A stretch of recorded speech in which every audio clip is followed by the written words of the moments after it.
गुड्डू जयपुर के पास ही एक गांव में अपनी बूढ़ी माँ के साथ रहता था। वो छोटी छोटी मूर्तियाँ और खिलौने बेचकर अपना घर चलाता था।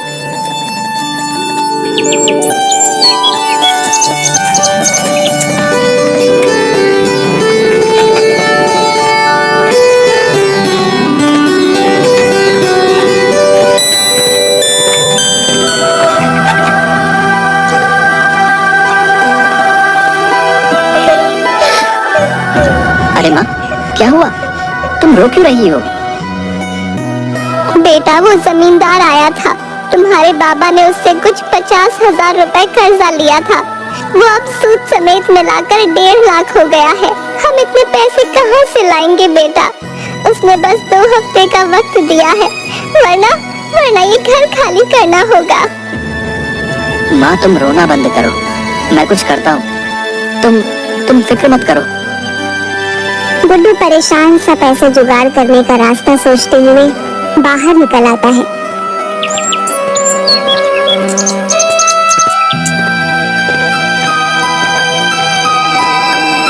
तभी घूमते हुए उसकी नजर एक बड़े से पोस्टर पर पड़ती है।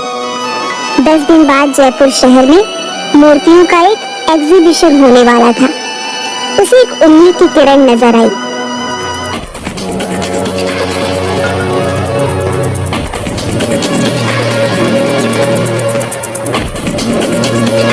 उसने तुरंत वापस लौटकर मूर्ति बनाना शुरू किया।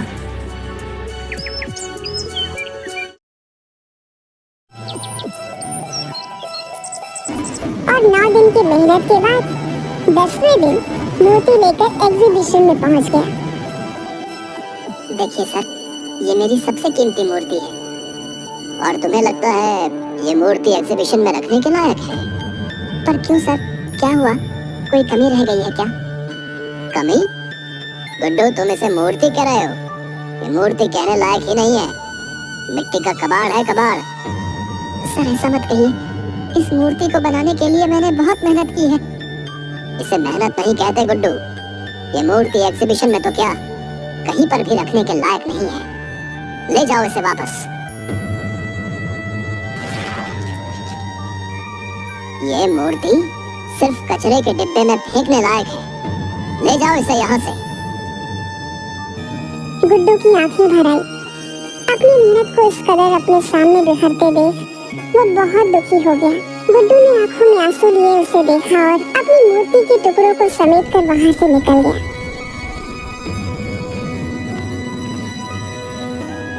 उसके जाने के बाद करण शिंदे खुद से ही बात करने लगता है। सपने हैसियत देखकर पूरे किए जाते हैं और तुम्हारी इतनी हैसियत नहीं कि तुम इस एग्जीबिशन में अपनी मूर्ति रखो, समझे? चाहे कितनी ही खूबसूरत मूर्ति बना लो, गरीबी तुम्हें कभी ऊंचा उठने ही नहीं देगी और मुझसे आगे तो तुम कभी नहीं निकल सकते। गुड्डू रोता हुआ बाहर चला जाता है और सोचने लगता है कि अब वो क्या करे। वो माँ से वादा करके आया था, वो पूरे पैसे लेकर आएगा। अब वो माँ को क्या जवाब देगा?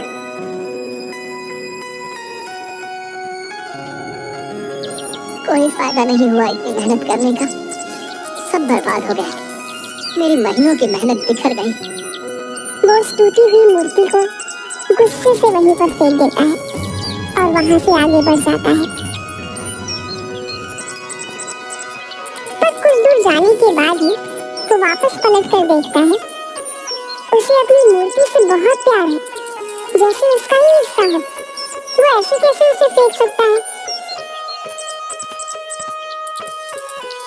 चाहे जो भी हो, चाहे मैं कितनी ही बार असफल रहूं, पर मेरी मूर्तियां मैं नहीं फेंक सकता। एक दिन यही मुझे कामयाब बनाएंगे। हाँ।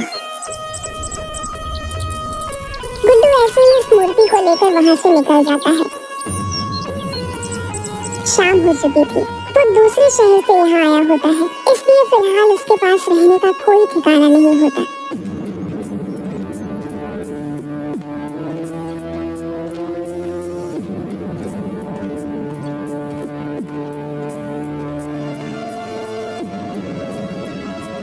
गुड्डू बहुत थक गया होता है। इसलिए वहीं बेंच पर पीठ लगाकर एक झपकी लेने लगता है। गुड्डू काफी देर तक सोता रहता है और फिर अचानक एक आवाज के साथ उठता है। कौन है? पर वहाँ कोई होता ही नहीं। अचानक गुड्डू की आंखें हैरान से बड़ी हो जाती हैं जब वह अपने सामने अपनी मूर्ति को देखता है। ये मूर्ति तो टूट गई थी, ये वापस ठीक कैसे हो गई?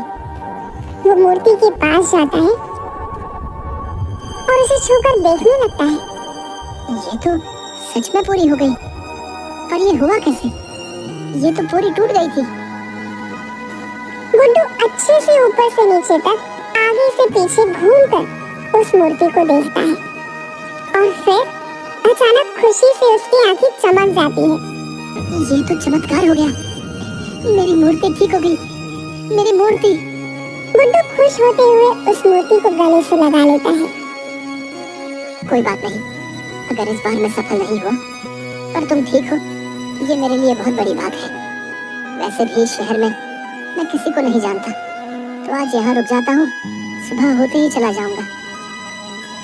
गुड्डू उस मूर्ति को एक पेड़ के नीचे खड़ा करके एक दुकान पर कुछ खाने के लिए लेने चला जाता है। और थोड़ी देर बाद जब वो वापस आता है तो हैरान रह जाता है। मेरी मूर्ति कहाँ गई? यही तो थी मेरी मूर्ति, मेरी मूर्ति। गुड्डू वहीं खाने का सामान रख आसपास मूर्ति को ढूंढने लगता है और आसपास देखते हुए उसकी नजर पार्क के गेट पर चली जाती है, जहाँ मूर्ति के पास एक औरत खड़ी होती है जो ध्यान से मूर्ति को देख रही होती है।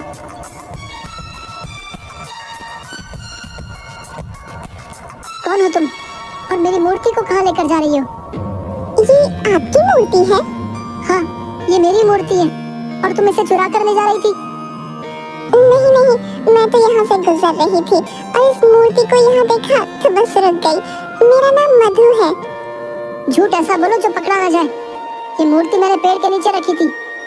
पर मैंने तो इसे यहीं देखा, ये यहीं पर थी। गुड्डू उसे घूरने लगता है। भला मूर्ति खुद तो चलकर आई नहीं है, कोई इसे यहाँ लाया ही होगा ना? मुझे नहीं पता, पर आपकी मूर्ति बेहद खूबसूरत है। आपने खुद बनाई है?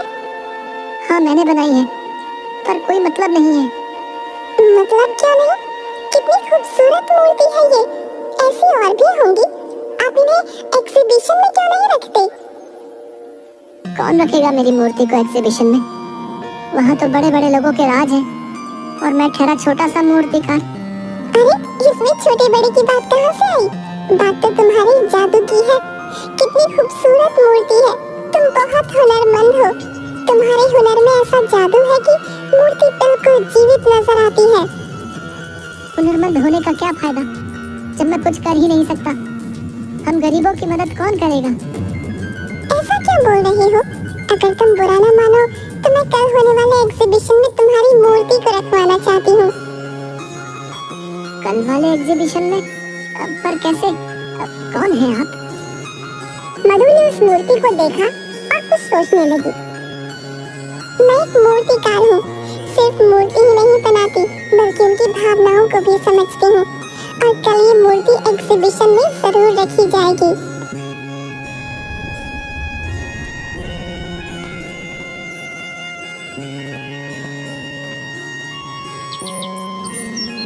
अगले दिन एग्जीबिशन में गुड्डू की मूर्ति भी रखवाई जाती है, पर किसी को गुड्डू का नाम नहीं पता होता, क्योंकि ये पहली बार हुआ था जब गुड्डू की कोई मूर्ति एग्जीबिशन में रखी गई है। गुड्डू खुश होकर देख रहा था।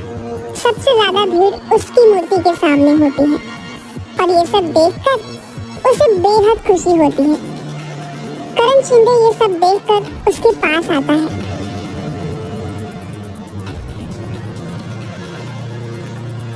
तुमसे कहा था ना, तुम एग्जीबिशन में मूर्ति नहीं रख सकते। फिर किसने रखवाई ये मूर्ति? आपने तो तोड़ ही दी थी और शायद आज मेरा यहाँ आना लिखा था। मेरी मूर्ति ठीक भी हो गई और मधु जी ने मेरी मूर्ति एग्जीबिशन में रखवा भी दी। मधु? ये कौन है? एक मूर्तिकार है, यहाँ एग्जीबिशन में है वो। शायद उनकी मूर्तियां भी हैं। यहाँ मधु नाम की कोई मूर्तिकारा नहीं है और ना ही उसकी कोई मूर्ति है। गुड्डू उसकी बात सुन हैरान रह जाता है। वो इधर उधर देखता है पर मधु उसे कहीं नहीं दिखती। वो सारी मूर्तियों को भी देखता है पर उसे कहीं पर भी मधु की मूर्ति नहीं मिलती। ये सब क्या हो रहा है? मधु नाम की कोई इंसान नहीं, फिर वो कौन थी जो कल मुझे मिली थी, जिसने मेरी मूर्ति यहाँ प्रदर्शनी में रखवाई? गुड्डू परेशान सा यहाँ वहाँ देख रहा था। तभी अचानक उसकी नजर अपनी मूर्ति पर चली गई। मूर्ति का मुस्कुराता हुआ चेहरा देख गुड्डू को याद आने लगा। अचानक उसकी टूटी हुई मूर्ति का जादुई तरीके से ठीक हो जाना, फिर मधु का उससे मिलना, मूर्ति का प्रदर्शनी में आना और अब मधु का गायब हो जाना। उसे याद आता है कि मूर्ति कल अपने आप पार्क के गेट के पास पहुंच गई थी। गुड्डू सारी कड़ियां जोड़ता है और उसे एहसास होता है कि उसकी मूर्ति तिलिस्मी हो गई थी। शायद ये उसकी मेहनत और लगन का नतीजा था। इसका मतलब ये सब मेरी मूर्ति ने किया है। ये तो चमत्कार है। गुड्डू खुश हो जाता है। इतनी में एक आदमी उसके पास आता है। सुनिए, मेरा नाम यश पाटिल है। मुझे आपकी मूर्ति बेहद पसंद आई है। माफ कीजिएगा, ये मूर्ति बेचने के लिए नहीं है।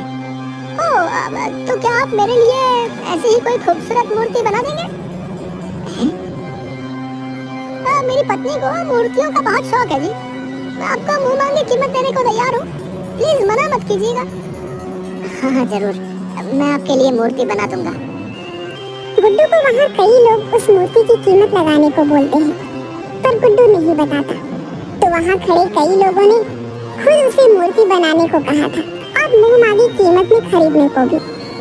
गुड्डू ने खुश होकर सबको हाँ बोल दिया था और प्रदर्शनी खत्म करके बाहर आता है। तो वहाँ दो आदमी पहले से ही उसका इंतजार कर रहे थे। सर, हमने आज प्रदर्शनी में आपकी मूर्ति देखी, पर आपने कहा वो बेचने के लिए नहीं है। अगले महीने एक स्कल्पचर एग्जीबिशन होने वाला है। क्या आप उसके लिए मूर्ति बना सकते हैं? सर प्लीज मना मत कीजिएगा। जी जरूर, मैं ये काम जरूर करूंगा।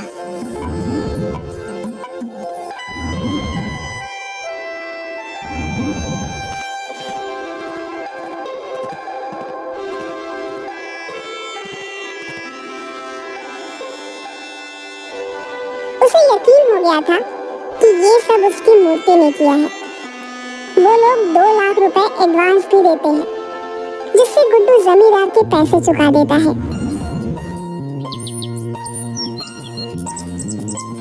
गुड्डू की बनाई मूर्ति इस एग्जीबिशन में सबसे महंगी बिकी और गुड्डू जानता था इस कामयाबी में उसकी जादुई तिलिस्मी मूर्ति का हाथ है, जिसकी वजह से वह इतना आगे बढ़ पाया है।